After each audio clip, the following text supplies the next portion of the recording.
Guys, so my name is Sandri, and today I'm going to be presenting on augmented reality in education. So, I'd like to start off by saying that all human beings are three-dimensional thinkers, and that is the way that we store important information. I want you guys to think of, a situation.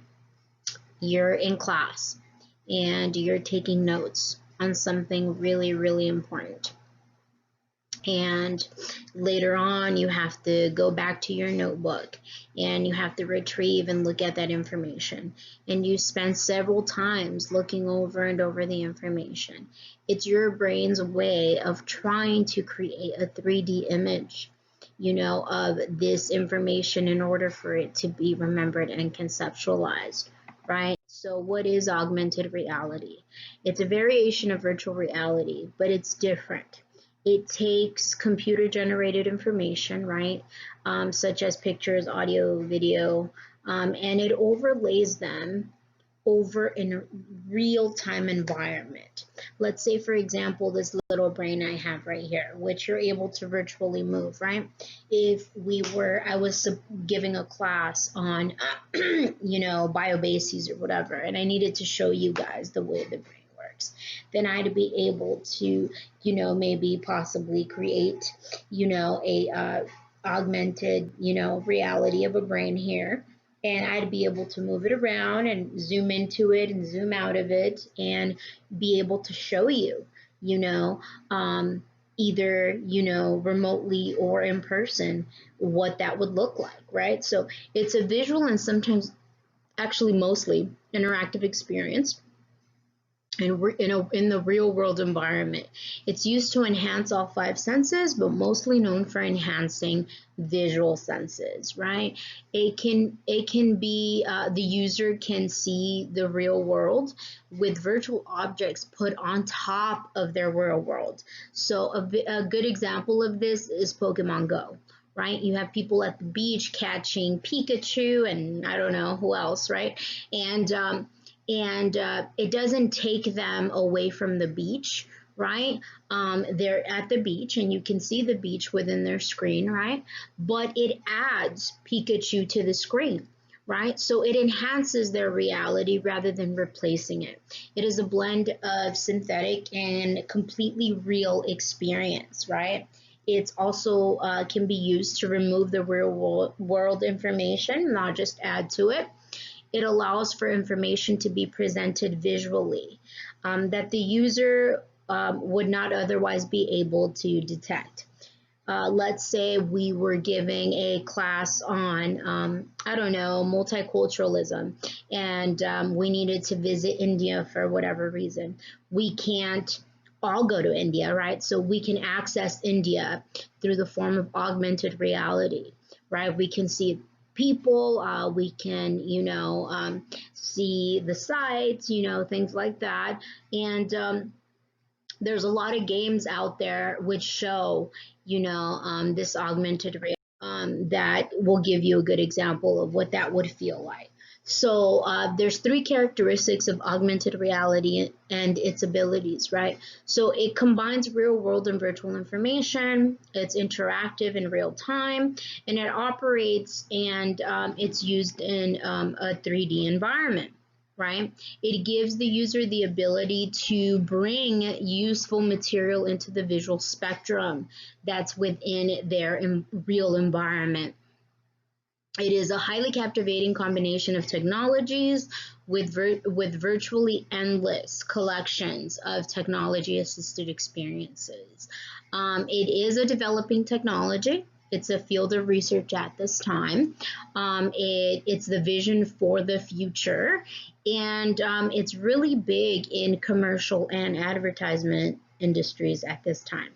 It is in education, right? How could it enhance education? How could it enhance engagement in the classroom, right? And we're going to get into that. But truly, it's through experience, learning through experience. as it caters to all the different various types of learning styles, right? Because it activates the senses, right? So what are some of the core components of augmented reality? We have your hardware and we have your software. So you pretty much need a computer, right? Laptop, mobile device, or tablet. Something with a display screen and a camera and a tracking system, a GPS, compass of that sort, and markers, right? You make these markers, these markers are physical objects or places where real and virtual environments are fused together. And these are put in place by the software that you use, right? And so software is also an app or program that runs, right, through the internet, or different servers, right? A good example of these are Snapchat and Instagram, right?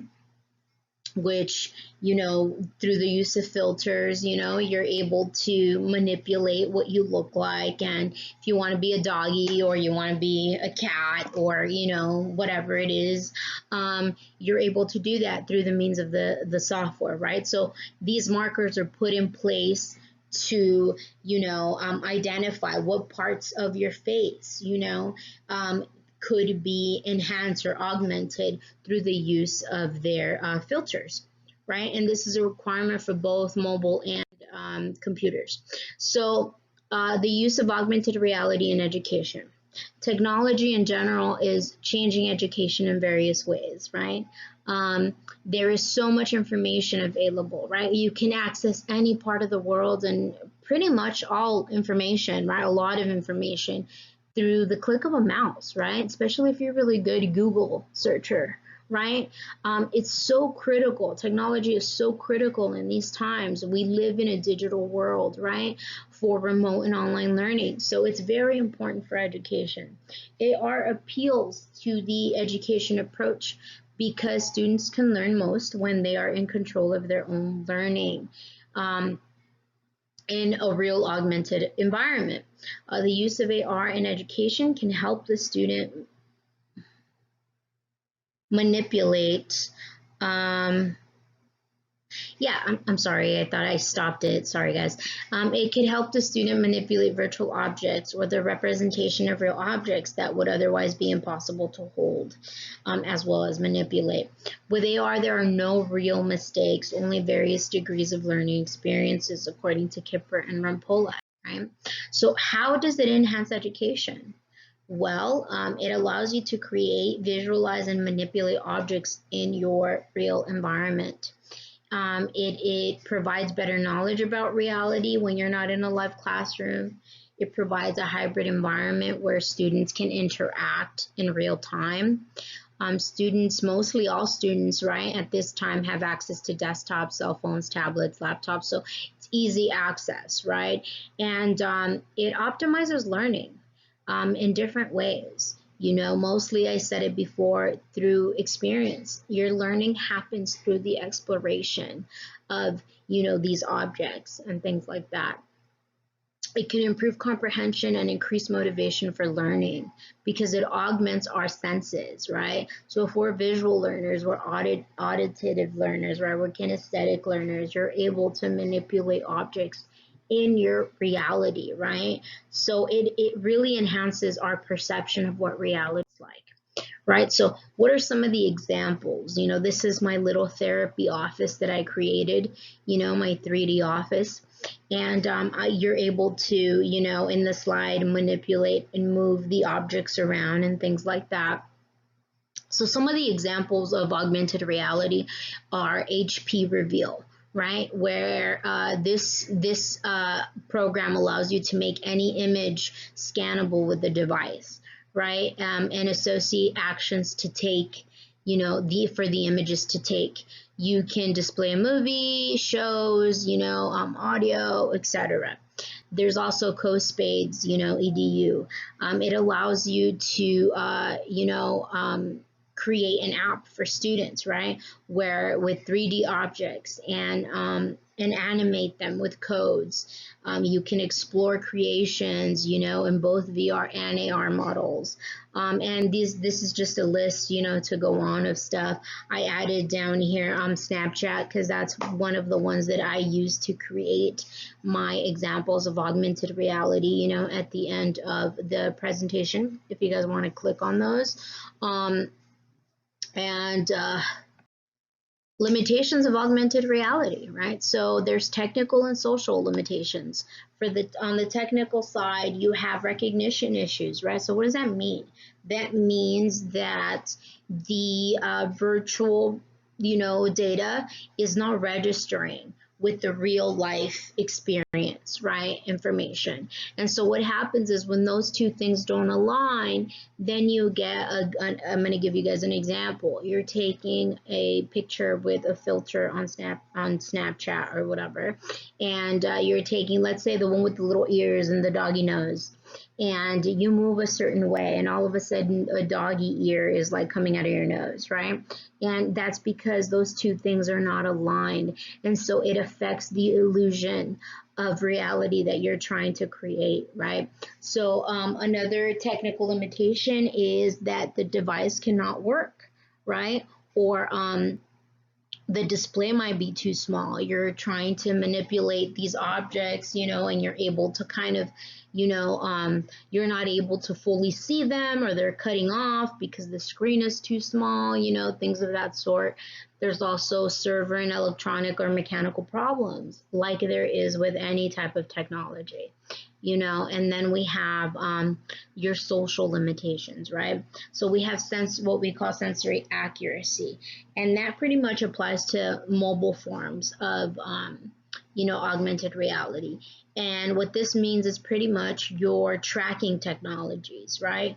This is when you have an issue, with a wireless sensor, and you're not able to see, on a map where certain restaurants are, or things that would mostly come up and they don't come up. It takes too long, for it to go. So that's kind of one of the ways that there's a social limitation. Also, it is a growing field, like I said. It's in its development and it's in infancy stages. It's mainly used, like I said, by commercial and advertisement industries, and a lot of people still don't know about it, or they confuse it for virtual reality, which is not the same thing, right? This is a form of that. So then we also have social limitations as it pertains to privacy, right? I'm going to give you guys an example. You guys have seen Terminator, right? Or you've seen that newest Spider-Man movie, where he puts on those glasses, right? Or he's Terminator, and a person, passes by his background, and he's able to pull up all identifying information and stuff like that. That is actually a reality, according to Kipper and Rampolla, that could take place, should someone misuse or, I don't know, take a criminal stance on the use of augmented reality, right? This is a potential reality, right? So that's one of the issues, because everything that is within the background is pretty much within limits. It's within range. Whatever is, in your, environment, real environment, that could be augmented by this object is pretty much within range, to manipulate and do, and research and stuff like that. So that's a potential limitation. And then we have the risk of real physical safety. Okay, and this pertains to, let's say, a GPS tracking device in your car, right? So, for example, we already have numerous accidents take place because people get distracted by their phones or their GPS, or they're playing an app, or they're doing whatever, right? So imagine pulling up, an augmented reality of the whole city, and it's telling you what streets to take, and you're driving at the same time, right? So there's a potential for accidents, as it pertains to distractions. So that's one of the other social limitations that. All right, guys, let's see if I'm able to play these videos for you guys. So it doesn't seem like I can. So I'll just go ahead and copy them onto the video so that you guys can access them. Thanks.